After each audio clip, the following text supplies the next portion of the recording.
This is the Yashica Electro 35. This was my first film camera, and I chose it for one specific reason. Now, it wasn't because of the beautiful metal body or the gorgeous 45mm lens.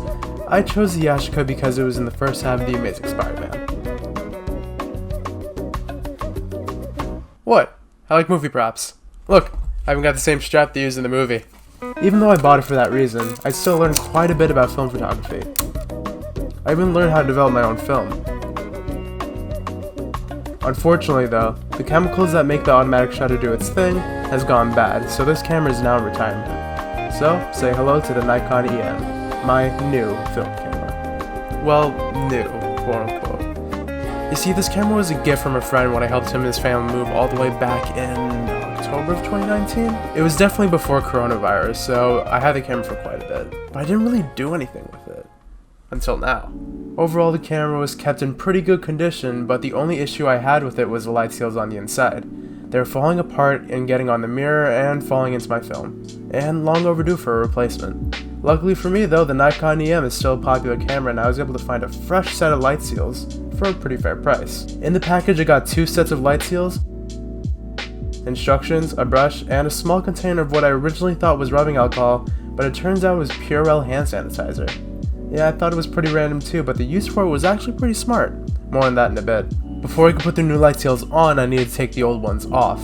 The foam was super stubborn at first, but after getting the hang of the process and grabbing the right tool, in my case it was a small flathead screwdriver and some tweezers, it was smooth sailing from there. Alright, well, almost. It's still taking what feels like a year and a half, but the tweezers are doing quick work of it, so that's cool.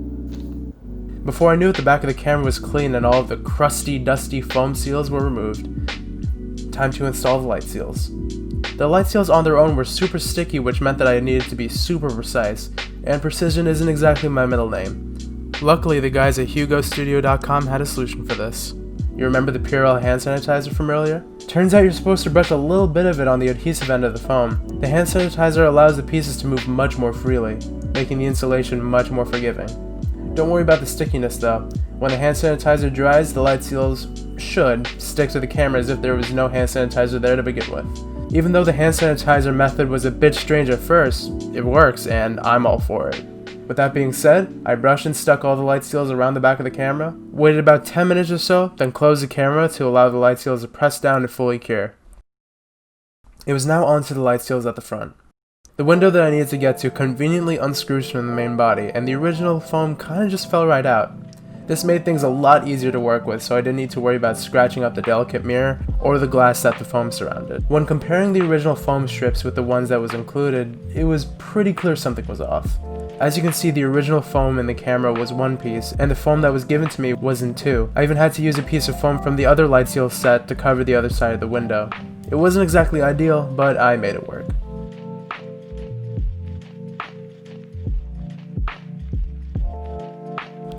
So this front part was a lot trickier than the back because there was less surface area for the foam to stick to, but my X-Acto knife and tweezers definitely made things easier. After following the standard procedure, I hit it with some compressed air, closed it up, buttoned it up, and then checked my work. And when I tell you that I've never seen the viewfinder that clean before, well. Whoa. Not bad. There's a tiny speck in the corner. I'm just gonna hit it with another round of one of these, and then yeah, it should be good. Wow. Wow. I don't know what else to say besides I'm impressed. And that was that. I really want to show you some pictures taken with the camera after the light seals were replaced, but with everything going on in the world, that's easier said than done. So maybe next time. Besides that, it is absolutely incredible how much life can be brought back to these things just by replacing some foam on the inside. And I hope watching me go through the motions inspires you to do something similar.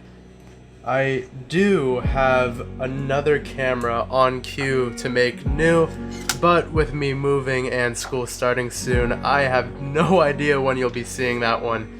But if you like this one, want to see more, or want to be notified when the next one comes out, well, you know what to do. Until then, I'll see you when I see you.